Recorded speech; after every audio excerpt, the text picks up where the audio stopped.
আসসালামু আলাইকুম ওয়া রাহমাতুল্লাহি ওয়া বারাকাতুহু। আল্লাহ তাআলা যেদিন আসমান এবং জমিন সৃষ্টি করেছেন সেদিন থেকেই মাসসমূহের গণনা আল্লাহ তাআলার নিকটে তার বিধান অনুযায়ী 12টি, এবং সেই 12টি মাসের মধ্যে 4টি মাস হচ্ছে সম্মানিত, এবং সেই 4টি মাসের মধ্যে অন্যতম একটি মাস হচ্ছে জিলহজ মাস। এবং এই জিলহজ মাসের প্রথম 10 দিনের নেক আমলকে হাদিসে মুবারাকায় অত্যন্ত গুরুত্ব ও ফজিলতপূর্ণ উল্লেখ করা হয়েছে। কেননা স্বয়ং আল্লাহ তাআলা কোরআনুল কারীমের 89 নম্বর সূরা ফজরে তার কসম খেয়েছেন। ইরশাদ হয়েছে, ওয়াল ফজর, কসম ভোরবেলার, ওয়ালায়ালিন আশর, কসম 10 রাত্রির, ওয়াশফাই ওয়াল ওয়াতর, কসম জোর এবং বেজরের। এখানে ওয়ালায়ালিন আশর 10 রাত্রি দ্বারা কি উদ্দেশ্য, এ ব্যাপারে তাফসীরে ইবনে কাসিরের 4 নম্বর খণ্ডে 535 নম্বর পৃষ্ঠায় উল্লেখ আছে যে হযরত আব্দুল্লাহ ইবনে আব্বাস রাদিয়াল্লাহু তাআলা আনহু ও মুজাহিদ রাহমাতুল্লাহি আলাইহি ও অনেক সাহাবী, তাবিঈ এবং অনেক মুফাসসিরগণ বলেন এখানে 10 রাত্রি দ্বারা উদ্দেশ্য জিলহজ মাসের প্রথম 10 দিন। তাছাড়া মুসনাদে আহমদের 14535 নম্বর 14511 নম্বর হাদিসে কারিমায় উল্লেখ আছে যে হযরত জাবের রাদিয়াল্লাহু তাআলা আনহু থেকে বর্ণিত, তিনি বলেন রাসূল করিম সাল্লাল্লাহু আলাইহি ওয়াসাল্লাম ইরশাদ করেন, ইন্নাল আশরা আশরুল আযহা। এখানে 10 দ্বারা উদ্দেশ্য হচ্ছে জিলহজের প্রথম 10 দিন। ওয়াল ওয়াতর, এবং ওয়াতর বেতের দ্বারা উদ্দেশ্য, বেজর দ্বারা উদ্দেশ্য হচ্ছে ইয়াউমু আরাফা, আরাফার দিন। ওয়াশফা, এবং জোর দ্বারা উদ্দেশ্য হচ্ছে ইয়াউমুন নাহর, কুরবানির দিন। সুতরাং জিলহজ মাসের এই প্রথম 10 দিনের আমল অত্যন্ত গুরুত্বপূর্ণ এবং ফজিলতপূর্ণ। ইরশাদ হয়েছে যে এই 10 দিনের আমলের চেয়ে আল্লাহ তাআলার নিকটে অন্য কোনো দিনের আমল এত পছন্দনীয় নয় যে পরিমাণ পছন্দনীয় এই 10 দিনের আমল আল্লাহ তাআলার নিকটে। সেই ব্যাপারে বুখারী শরীফের 916 নম্বর হাদিসে কারিমায় হযরত আব্দুল্লাহ ইবনে আব্বাস রাদিয়াল্লাহু তাআলা আনহু থেকে বর্ণিত, তিনি বলেন রাসূল করিম সাল্লাল্লাহু আলাইহি ওয়া আলিহি ওয়াসাল্লাম ইরশাদ করেন যে মা মিন আইয়ামিন আল আমালুস সালিহু ফীহিন্না আহাব্বু ইলাল্লাহি তাআলা মিন হাযিহিল আইয়ামিল আশর।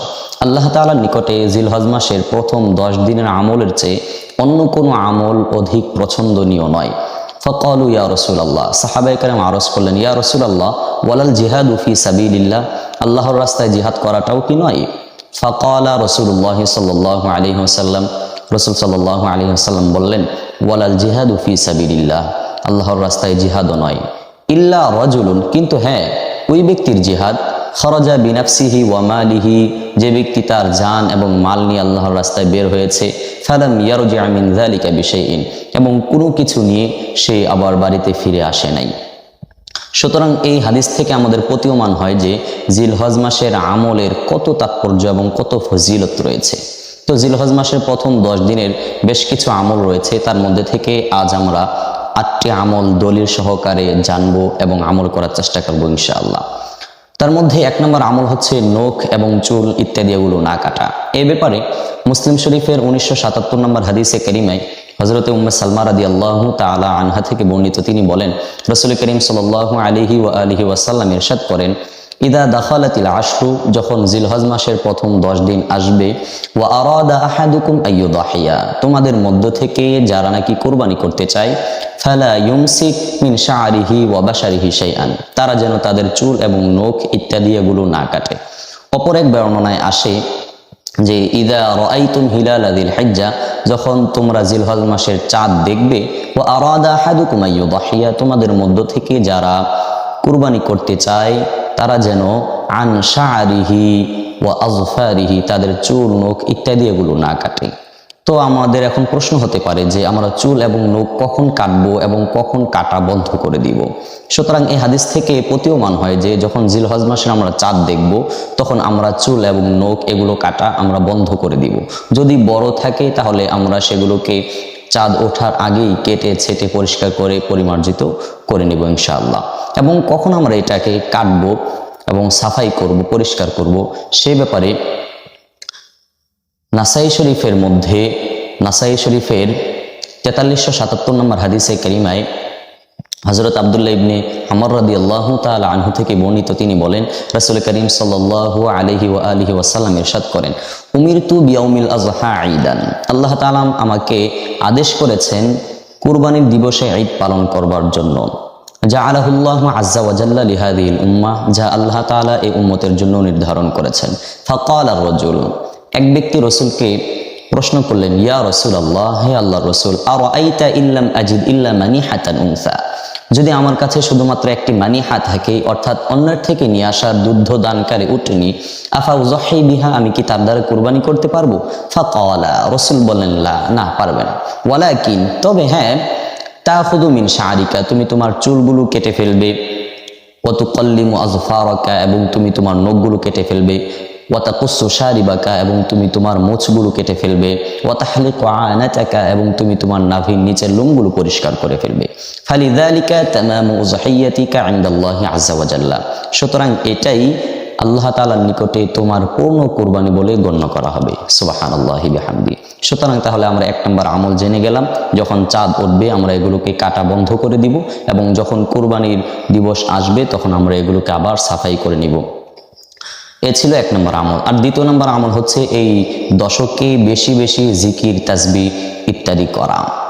এ ব্যাপারে মুসনাদে আহমদের 5446 নম্বর হাদিসে কারিমে হযরত আব্দুল্লাহ ইবনে উমর রাদিয়াল্লাহু তাআলা আনহু থেকে বর্ণিত, তিনি বলেন, রাসূল করিম সাল্লাল্লাহু আলাইহি ওয়া আলিহি ওয়াসাল্লাম ইরশাদ করেন, মা মিন আইয়ামিন আযমু ইনদাল্লাহি আযজা ওয়া জাল্লা আহাব্বু ইলাইহি মিনাল আমালি ফিহিন্না মিন হাদিহিল আইয়ামিল আশর, আল্লাহ তাআলার নিকটে এই জিলহজ মাসের প্রথম 10 দিনের আমলের চেয়ে অন্য কোনো আমল অধিক পছন্দনীয় নয়। ফাকসিরু ফিহিন্না মিনাত তাহলিকি ওয়াত তাকবীরি ওয়াত তাহমিদ, সুতরাং তোমরা এই দিনগুলোতে বেশি বেশি তাহলিক অর্থাৎ লা ইলাহা ইল্লাল্লাহ, তাকবীর অর্থাৎ আল্লাহু আকবার, তাহমিদ অর্থাৎ আলহামদুলিল্লাহ, এগুলো বেশি বেশি তোমরা পাঠ করো। এ ছিল 2 নম্বর আমল।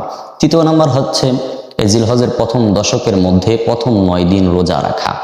আর এই ব্যাপারে হাদিসে মুবারাকায় উল্লেখ আছে, তিরমিজি শরীফের 758 নম্বর হাদিসে কারিমায় হযরত আবু হুরায়রা রাদিয়াল্লাহু তাআলা আনহু থেকে বর্ণিত, তিনি বলেন, রাসূল করিম সাল্লাল্লাহু আলাইহি ওয়াসাল্লাম ইরশাদ করেছেন, মা মিন আইয়ামিন আহাব্বু ইলাল্লাহি তাআলা, মা মিন আইয়ামিন, আল্লাহ তাআলার নিকটে এই জিলহজ মাসের 10 দিনের আমলের চেয়ে অন্য কোনো আমল অধিক পছন্দনীয় নয়।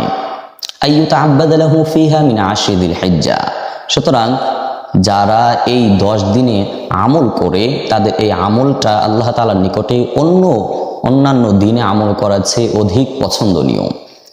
ইয়াদিলু সিয়ামু কুল্লি ইয়াউমিন মিনহা বিসিয়ামি সানা, সুতরাং এই 10 দিনের একদিনের রোজা রাখলে 1 বছর রোজার সওয়াব হয়। সুবহানাল্লাহ।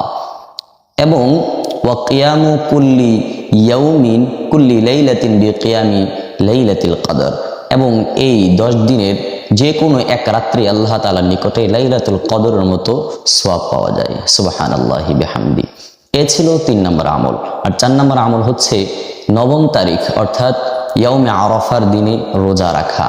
আর এ ব্যাপারে তিরমিজি শরীফের 749 নম্বর হাদিসে কারিমায় হযরত আবু কাতাদা রাদিয়াল্লাহু তাআলা আনহু থেকে বর্ণিত, তিনি বলেন, রাসূল করিম সাল্লাল্লাহু আলাইহি ওয়া আলিহি ওয়াসাল্লাম ইরশাদ করেন যে সিয়ামু ইয়াউমি আরাফা, আরাফার দিনে রোজা রাখাটা এবং এই রোজার ব্যাপারে ইন্নী আহতাসিবু আলাল্লাহি আইয়ুকাফিরাস সানাতাল্লাতী ক্বাবলা, আমি আল্লাহ তাআলার নিকটে আশাবাদী যে এই রোজার দ্বারা আল্লাহ তাআলা আগের 1 বছরের গুনাহ এবং পরের 1 বছরের গুনাহ আল্লাহ তাআলা মাফ করে দিবেন। সুবহানাল্লাহি বিহামদি। এ ছিল এই দশকের জিলহজ মাসের প্রথম দশকের 4 নম্বর আমল। আর 5 নম্বর আমল হচ্ছে তাকবীরে তাশরিক পড়া। আর এই তাকবীরে তাশরিক এই ব্যাপারে আল্লাহ তাআলা কোরআনুল কারীমের 2 নম্বর সূরা বাকারার 203 নম্বর আয়াতে কারিমায় ইরশাদ করছেন, ওয়াযকুরুল্লাহা ফি আইয়ামিন মা'দুদাত, আর তোমরা আল্লাহ তাআলাকে নির্দিষ্ট দিনগুলোতে বেশি বেশি স্মরণ করো, অর্থাৎ আইয়ামে তাশরিকগুলোতে। সুতরাং আমরা আইয়ামে তাশরিক পড়ব, অর্থাৎ আল্লাহু আকবার লা ইলাহা ইল্লাল্লাহু আল্লাহু আকবার ওয়ালিল্লাহিল হামদ। এ ছিল 5 নম্বর আমল। 6 নম্বর আমল হচ্ছে ঈদের রাত্রে ইবাদত করা। আর এই ব্যাপারে ইবনে মাজাহ শরীফের 1782 নম্বর হাদিসে কারিমায় হযরত আবু উমামা রাদিয়াল্লাহু তাআলা আনহু থেকে বর্ণিত, তিনি বলেন, রাসূল করিম সাল্লাল্লাহু আলাইহি ওয়া আলিহি ওয়াসাল্লাম ইরশাদ করেন, মান কামা লাইলাতাল ঈদাইনি মুহতাসিবান লিল্লাহ, যে ব্যক্তি আল্লাহকে সন্তুষ্ট করবার জন্য সওয়াবের আশায় ঈদের রাত্রিতে, উভয় ঈদের রাত্রিতে জাগ্রত অবস্থায় ইবাদত করে, লাম তামুত কলবুহু ইয়াউমা তামুতুল কুলুব, সুতরাং তার অন্তরটা মরবে না সেই দিন যেদিন অন্যান্য অন্তরগুলো মারা যাবে, অর্থাৎ কিয়ামতের দিন। এ ছিল 6 নম্বর আমল। এবং 7 নম্বর আমল হচ্ছে ঈদের দিনে পুরুষদের জন্য ঈদের নামাজ আদায় করা, এবং 8 নম্বর আমল হচ্ছে কোরবানি করা। আল্লাহ সুবহানাহু ওয়া তাআলা আমাদের সকলকে এই জিলহজ মাসের প্রথম 10 দিনে এই আমলগুলো করে পরিপূর্ণ সওয়াব অর্জন করে আল্লাহর নৈকট্য অন্বেষণ করার এবং পাওয়ার তৌফিক দান করুন। সকলে পড়ে আমিন। ওয়া আখিরু দাওয়ানা আলহামদুলিল্লাহি রাব্বিল আলামিন। আসসালামু আলাইকুম ওয়া রাহমাতুল্লাহি ওয়া বারাকাতুহু।